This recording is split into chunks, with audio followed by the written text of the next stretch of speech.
오늘은 우리의 정체성은 이라는 제목으로 말씀을 전하겠습니다. 옛날 우리나라에는 신분 제도라는 게 있었습니다. 양반, 중인, 상민, 천민이라는 게 있었습니다.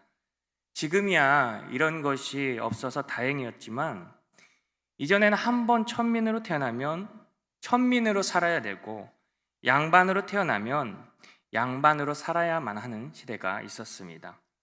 게다가 각 신분마다 하는 일이 다르고 대우도 다르고 삶 자체가 달랐다는 것입니다. 예를 들어 본다면 양반은 시험을 통해 관리가 되어서 나라를 다스렸고 또 자신의 땅과 노비를 가지고 있기도 하였습니다. 또 중인은 양반을 도와서 관청에서 일하는 사람이었습니다.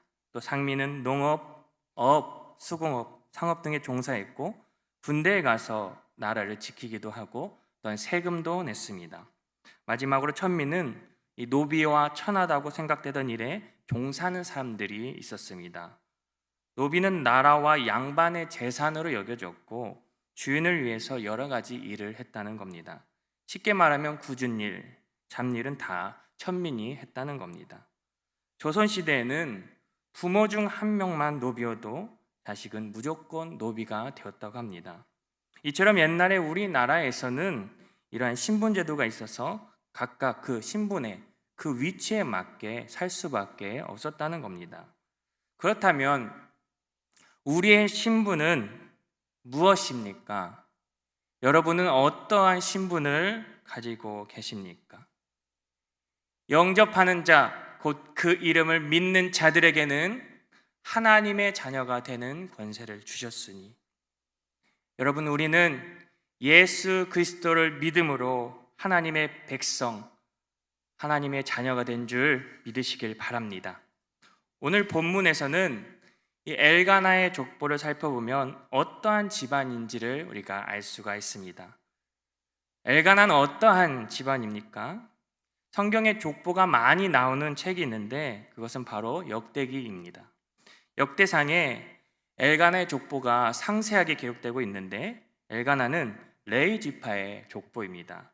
레위 지파는 제사장 집안이고 또한 특별한 직분이 더 있었는데 바로 찬송하는 직분인 겁니다. 성전에서 예배를 드릴 때 찬송하는 사람들이었습니다. 우리 역대상 6장 31절에서 34절 말씀을 다 같이 읽도록 하겠습니다. 언약궤가 평안을 얻었을 때 다윗이 여호와의 성전에서 찬송하는 직분을 맡긴 자들은 아래와 같았더라. 솔로몬이 예루살렘에서 여호와의 성전을 세울 때까지 그들이 회막 앞에서 찬송하는 일을 행하되 그 계열대로 직무를 행하였더라. 직무를 행하는 자와 그의 아들들은 이러하니 그앗의 자손 중에 헤마는 찬송하는 자라.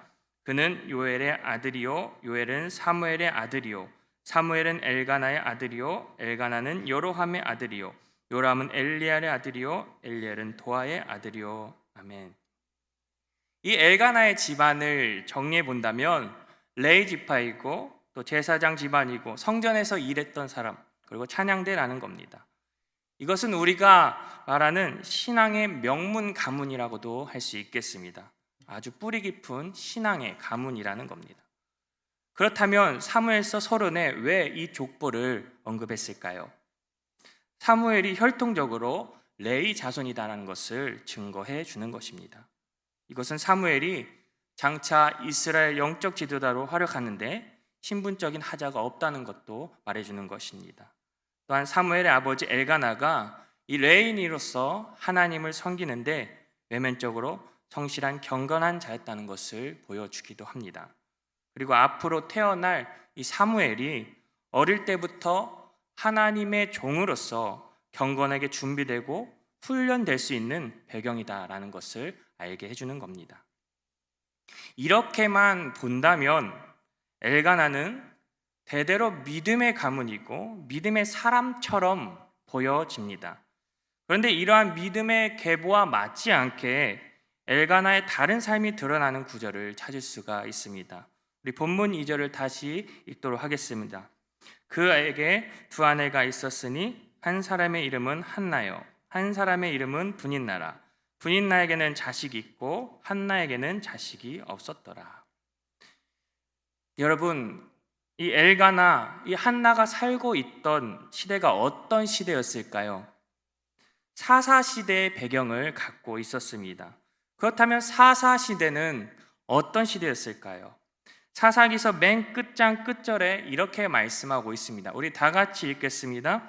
그때에 이스라엘에 왕이 없으므로 사람이 각기 자기의 소견에 옳은 대로 행하였더라. 아멘. 자기의 소견에 옳은 대로 행했다. 이 말을 조금 더 풀어본다면 사람마다 자기 눈에 보기에 옳은 대로 자기가 하고 싶은 대로 살아가고 자기 맘대로 행하였다는 겁니다. 여러분, 사사시대에는 이스라엘의 왕이 없었습니까? 있었습니까? 사사시대에 이스라엘 왕이 있었습니까? 없었습니까? 있었습니다. 누구이십니까?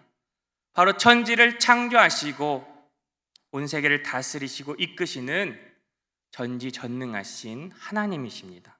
하나님께서 왕이십니다. 그런데 성경에서는 어떻게 기록됐다고 했습니까? 그때는 이스라엘 왕이 없었으므로 라고 말씀하고 있습니다. 그렇다면 성경에서 이렇게 결말을 낸 이유가 무엇일까요? 이스라엘의 상태를 말하고 싶은 거였습니다.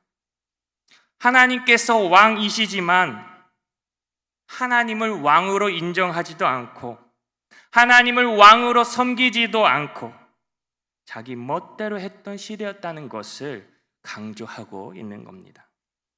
그렇다면 이스라엘의 이 영적 상태가 얼마나 부패했을까요? 자기 멋대로 하는 시대, 왕이 없다고 해서 얼마나 자기 좋을 대로 행했을까요? 이 사사기 17장에서 21장까지의 내용을 보면은 개인의 종교적 타락, 또한 도덕적 부패, 공동체의 갈등, 또 분열 등 이 이스라엘 백성들이 그 시대에 얼마나 하나님 없이 살아갔는지를 대표적으로 보여주고 있다는 겁니다.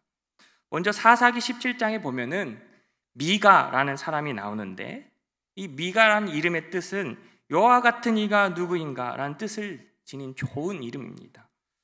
우리가 생각해 보면은 이러한 좋은 이름을 지어준 것이라면 그 부모는 당연히 신앙이 있는 사람이라고 생각하기 마련입니다. 그런데 성경을 보면은 이 미가의 어머니는 그 삶에서 신앙이 보이지 않습니다. 왜냐하면 미가는 어머니의 은을 도둑질하고 어머니는 그 훔친 자를 저주를 하고 미가는 그 은을 가지고 신상을 부어서 만들고 마음대로 에봇과 드라빔을 만들기도 했습니다. 심지어 자기 아들을 제사장으로 세우려고 했습니다. 겉보기에는 여호와 하나님을 섬기는 것 같았지만 율법을 어기고 마음대로 여호와의 이름을 가지고 축복하고 우상을 만들어 놓았습니다. 그래서 사사기 17장 6절에 이렇게 말씀하고 있습니다. 그때에는 이스라엘의 왕이 없었으므로 사람마다 자기 소견에 옳은 대로 행하였더라. 이뿐만이 아닙니다. 이어서 유다 베들레헴 한 청년이 이 레인으로서 미가의 집에 합류하게 되는 일이 생깁니다. 미가는 거할 것을 찾는 이 청년이 레이 사람인 것을 알고 이 신당의 제사장으로 삼기 위해서 은 10과 의복 한 벌과 먹을 것을 주겠다고 제안을 하게 됩니다. 그래서 레이 청년은 이 제안을 받아들이고 맙니다. 레이 청년은 단지 살 곳을 마련하고 돈을 벌기 위해서 그 우상이 세워진 신당에서 제사장이 된 것입니다. 여러분, 레이는 성막과 관련된 봉사를 하고 있음에도 불구하고 거할 곳을 찾아다녔다는 것은 이 당시 이스라엘에서 하나님께 드리는 그 제사가 제대로 이루어지지 않았다는 것을 생각해 볼 수가 있습니다. 사사기 18장 1절도 보겠습니다. 우리 다 같이 읽겠습니다. 시작. 그때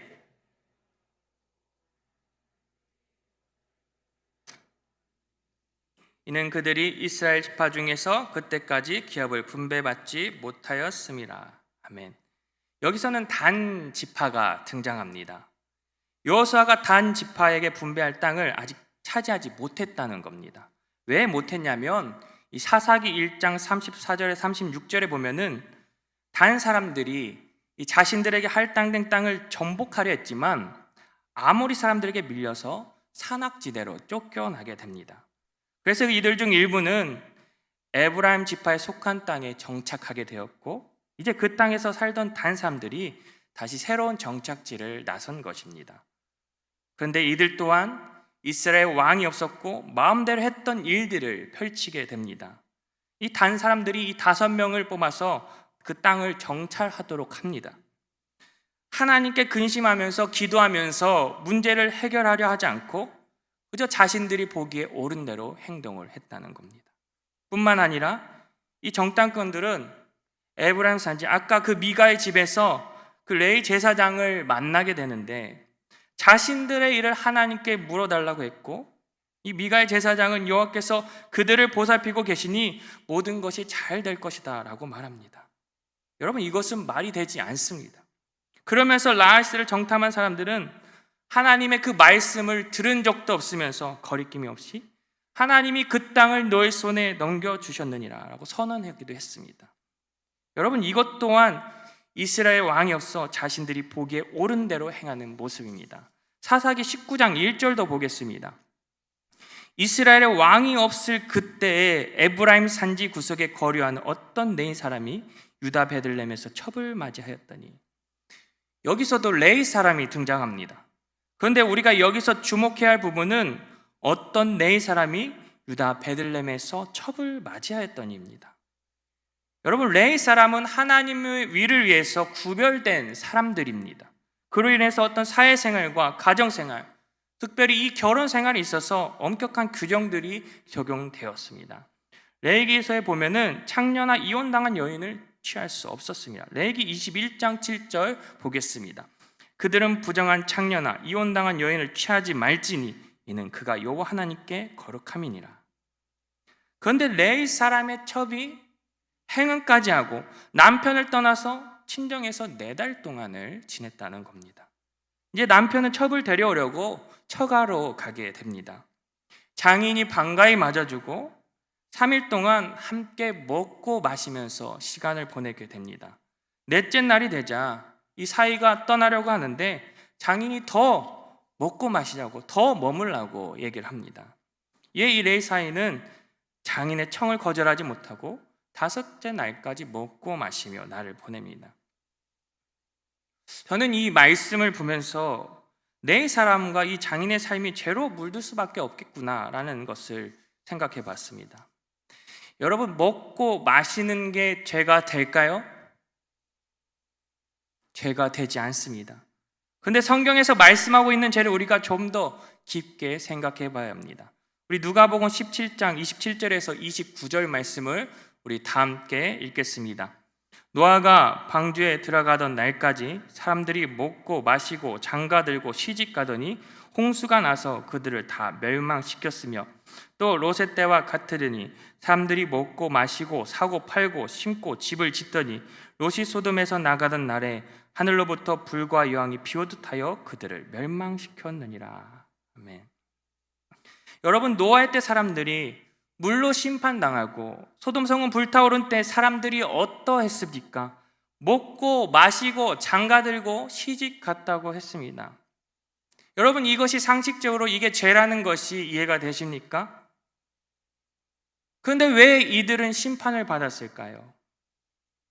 죄라는 개념은 이겁니다. 첫째는 하나님 말씀에 어긋난 삶, 하나님 말씀에 불순종한 것이고, 둘째는 먹고 마시고 장가가고 시집은 가는데 하나님과 전혀 관계가 없는 삶, 하나님과 전혀 상관없는 삶을 살아가고 있는 겁니다. 레위인이 첩을 두었다는 사실 자체가 이해하기 힘듭니다. 본부인도 있고 첩도 따로 두었다는 겁니다. 여러분, 이것이 하나님과 관계 있는 삶일까요? 전혀 그렇지 않습니다. 사사시대가 이만큼 엉망이었다는 겁니다. 하나님의 말씀을 신실하게 따르면서 본을 보여야 할 레위인들이 이 정도였다면 일반 백성들은 말할 것도 없이 하나님과 상관없는 삶, 자기 멋대로 살았을 겁니다. 이것이 사사시대의 특징입니다. 다시 엘가나의 상태를 본다면 엘가나는 레위 지파, 제사장 집안, 이 찬양대, 신앙의 가문인데 두 아내를 거느리고 있었고 이 당시 얼마나 부패하고 타락했는지를 우리가 알 수 있다는 겁니다. 두 아내가 있는 것이 전혀 이상하지 않고 그것이 자연스럽게 여겨졌던 시대. 이런 것들이 별 수치가 없이, 거리낌이 없이, 부끄러움이 없이 당연한 듯 여겨졌다는 시대입니다. 이만큼 그 시대가 하나님을 경외할 줄 모르고 하나님의 말씀으로 살아가지 않고 자기 맘대로 살아가는 어둡고 캄캄한 시대였다는 겁니다. 반복해서 말씀드리지만 엘가나의 집안은 레위 지파, 제사장 집안 찬양대였습니다. 신앙이 있는 가정이고 엘가나 또한 매년 실내에 올라가서 여호와께 예배하면서 제사를 드리는 사람이었습니다. 하나님을 섬기는 사람이었습니다. 그러나 두 아내가 있었다는 겁니다. 여러분, 한 남자가 두 아내를 두는 것이 성경에서 합당한 것일까요? 중혼제도는 성경적인 결혼관에 위배되는 겁니다. 창세기 2장 24절, 마태복음 19장 6절 우리 이어서 같이 읽도록 하겠습니다. 이러므로 남자가 부모를 떠나 그의 아내와 합하여 둘이 한 몸을 이룰지로다. 그런즉 이제 둘이 아니요 한 몸이니 그러므로 하나님이 짝지어 주신 것을 사람이 나누지 못할지니라 하시니. 성경에서는 분명하게 말씀하고 있습니다. 하지만 이스라엘 족장들을 보면은 한 명의 아내를 두는 것이 아니라 많은 아내를 거느렸던 경우가 있습니다. 우리가 잘 알고 있는 아브라함도, 야곱도, 기드온도, 다윗도, 솔로몬도 일부 다처제를 했습니다. 정부인에게서 후손이 없을 때 후손을 얻기 위한 목적이거나 혹은 정치적인 목적에서 일부 다처제가 이루어졌는데 이것은 인간의 완악함과 타락으로 인한 것입니다. 결코 하나님께서 인정하신 것이 아니라는 겁니다. 특히 엘가나는 이 한나가 잉태하지를 못해서 아내를 더 얻었을 겁니다. 그런데 이러한 행위는 그 시대의 풍습을 따른 것이지 성경의 원리, 하나님의 말씀을 따른 게 아니라는 겁니다. 이로 인해서 엘가나의 가정에 평화가 오지 않고 시기와 질투, 갈등이 있었다는 것을 우리가 말씀을 통해서 알 수가 있습니다. 여러분, 엘가나의 소속, 엘가나의 신분, 엘가나의 정체성은 하나님의 말씀대로, 하나님의 뜻대로 믿음을 지키고 신앙을 온전히 지켜야만 했습니다. 그런데 그렇게 살아가지 못했습니다. 한나가 아이를 낳지 못하니까 그 시대에, 그 주위에, 그 세대에 아내를 하나 더 두는 것이 당연하게 여겨지니까 하나님의 백성으로 살아가야 하는 삶이 우선이 아니라 그저 세상에서 살아가는 것이 우선이 되어버렸다는 겁니다. 사랑하는 성도 여러분, 우리의 소속이 어디입니까? 우리의 신분이 무엇입니까?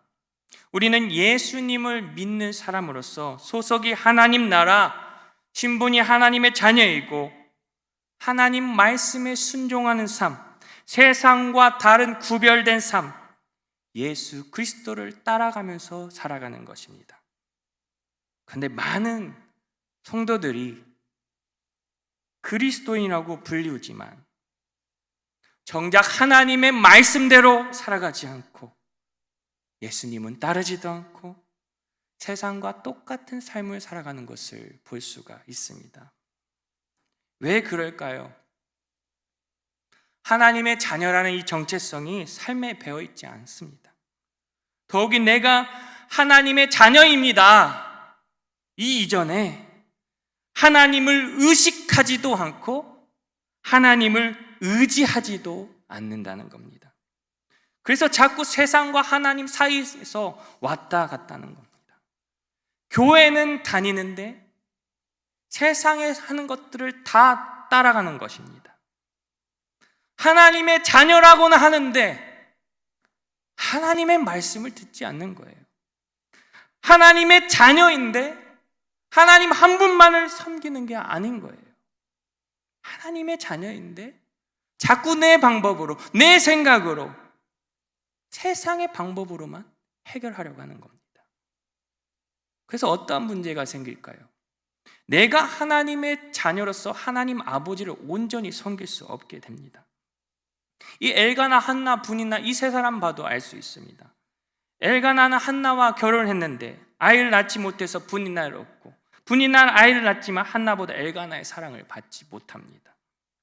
엘가나가 두 아내에게 사랑을 준다고 했지만 그 사랑이 둘 다 온전하게 전해졌을까요? 그렇지 않습니다. 한나에게 갑절이나 분깃을 주었다고 성경에 말하고 있습니다. 하물며 사람이 하나님을 섬기는데 하나님과 이 세상 사이에서 누가 나의 주인이고 무엇이 나의 주가 되는 것을 깨닫지 못한다면, 즉 하나님 한 분만 바라보지 못하고 하나님 한 분만 사랑하지 않는다면 하나님의 자녀된 이 삶이 희미해져 버린다는 겁니다. 나는 하나님의 자녀입니다. 이 정체성을 인식하고 분명해서 오직 하나님만을 섬겨야 하는데 하나님 말씀보다 세상을 더 따라가고 하나님을 사랑하는 것보다 세상을 더 사랑한다면 이것은 하나님의 자녀인지 죄의 자녀인지 구분할 수 없게 된다는 겁니다. 우리가 잘 알고 있는 마태복음 6장 24절에 이렇게 말씀하고 있습니다. 우리 다 같이 읽도록 하겠습니다. 시작.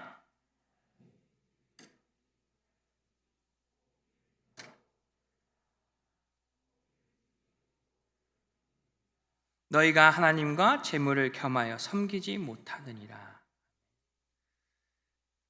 여러분, 우리는 하나님의 자녀라고 하지만 세상 사람들과 별 다를 것 없이 살아가고 있지는 않은지 돌이켜봐야 합니다.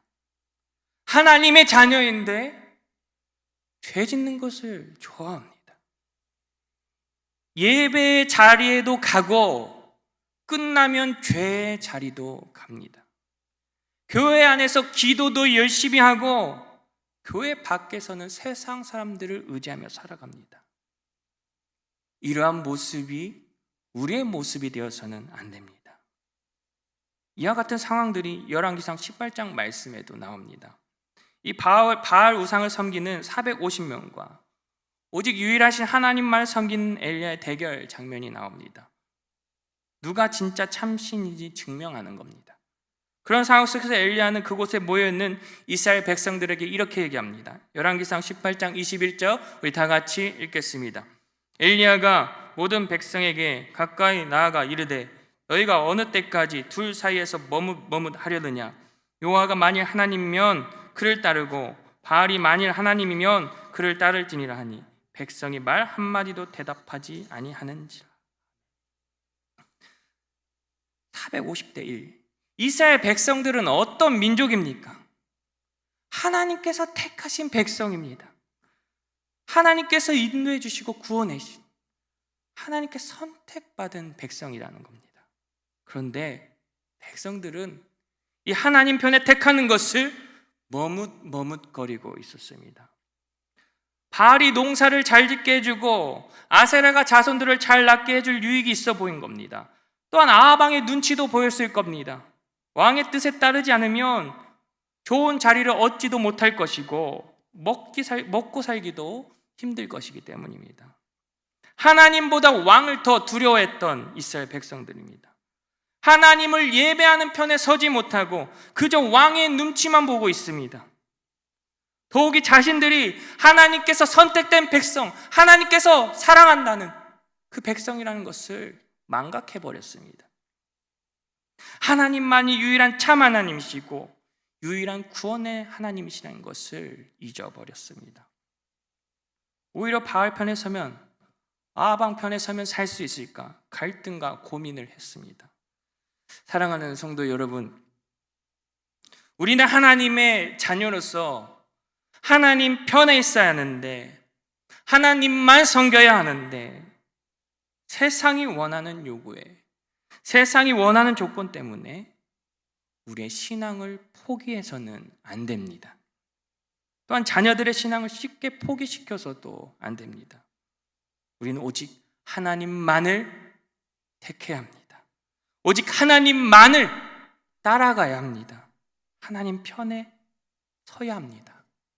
내가 하나님의 자녀라면. 세상에 요구하는 것들은요, 우리를 너무 쉽게 무너뜨리고 맙니다.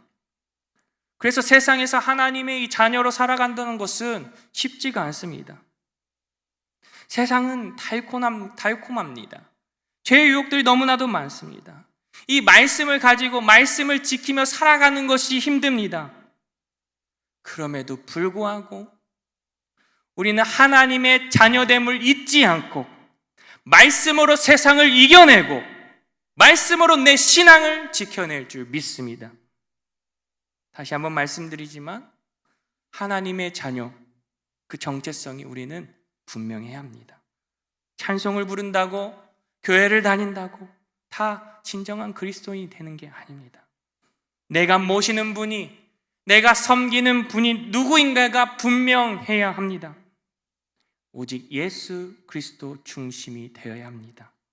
겉모습은 정말로 신앙이 좋고 믿음이 좋고 교회 다니는 사람, 이 크리스찬으로 보이지만 속 안에는 주님의 다스림을 받기를 원하는 것보다 세상이 좋고 물질이 좋고 권력이 좋고 잘 먹고 잘 사는 것에만 시선이 간다면 이건 분명히 두 주인을 섬기는 겁니다.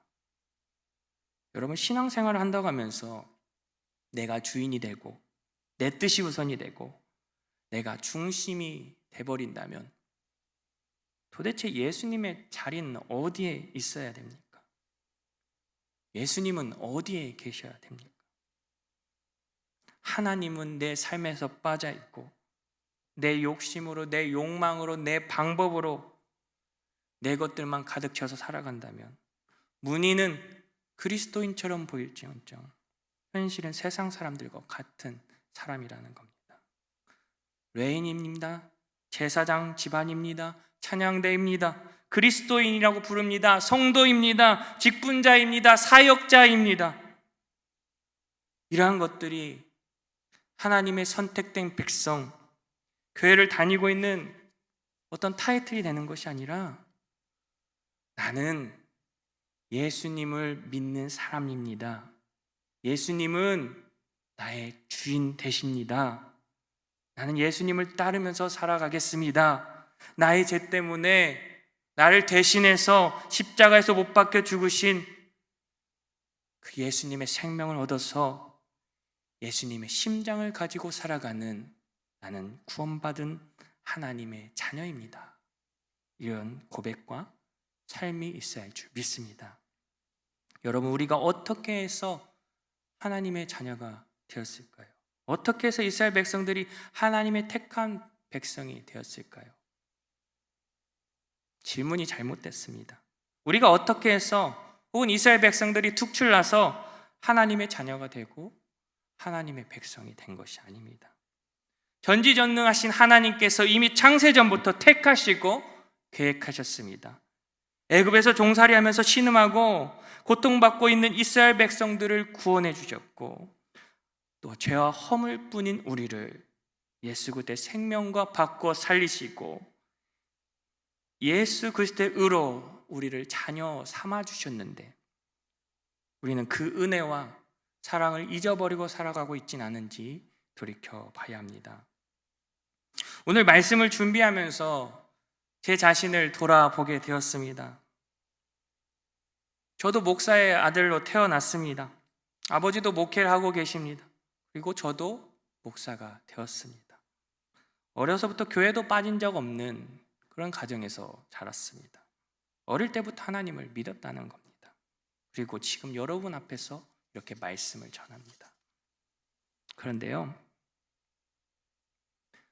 제가 목회자의 가정에서 태어나고 제가 목사이고 이게 중요한 게 아니었습니다. 내가 얼마나 많이 하나님을 알고 오랫동안 예수님을 믿었느냐가 내 신앙생활에서 중요한 게 아니었어요. 내가 지금 하나님의 자녀로 하나님 자녀답게 살아가느냐? 어디서나 언제든지 이 하나님의 자녀라는 정체성을 가지고 하나님 앞에서 살아가느냐? 이게 중요한 것이었어요. 하나님 앞에서 너무나도 죄송했습니다. 그리고 이 말씀을 준비하면서 너무나 찔림이 있었습니다. 여러분, 교회 직분이, 신앙의 이력이, 신앙의 계보가 내 신앙의 전부를 말해주는 게 아닙니다. 아무도 없는 곳에서도 내가 하나님 앞에서 진실하게 살아가느냐, 많은 사람들 앞에서도 내가 그리스도인으로서 하나님께 영광을 돌리며 정직하게 살아가느냐가 중요한 겁니다. 사랑하는 성도 여러분, 지금 코로나 바이러스가 더욱 확산되어가는 요즘 그리스도인, 하나님의 자녀로서 우리의 정체성이 흔들리지 않았으면 좋겠습니다. 세상이 옳다고, 세상이 교회를 핍박하고 그것이 바른 길이라고, 쉬운 길이라고 얘기할 때 그들과 타협하면서 예배를 포기하고 복음 증거를 멈춰버리는 것이 아니라 세상이 우리를 버릴지언정 우리는 하나님의 자녀이기를, 그리스도인이기를 포기해서는 안 됩니다. 그리고 우리의 죄를 대신해서 십자가에서 못 박혀 죽으시고 고통과 죽음을 깨트리고 부활하신 예수 그리스도와 늘 함께함으로 주님의 다스림을 받으면서 언제 어디서나 어떠한 상황과 환경 속에서도 그리스도인으로 하나님의 자녀로 살아갈 수 있는 저와 여러분 되기를 바랍니다. 사랑하는 성도 여러분, 우리의 정체성은 거룩한 하나님의 자녀입니다. 거룩한 하나님의 백성입니다. 이 사실을 기억하시면서 위대하신 하나님 한 분만 바라보길 원합니다.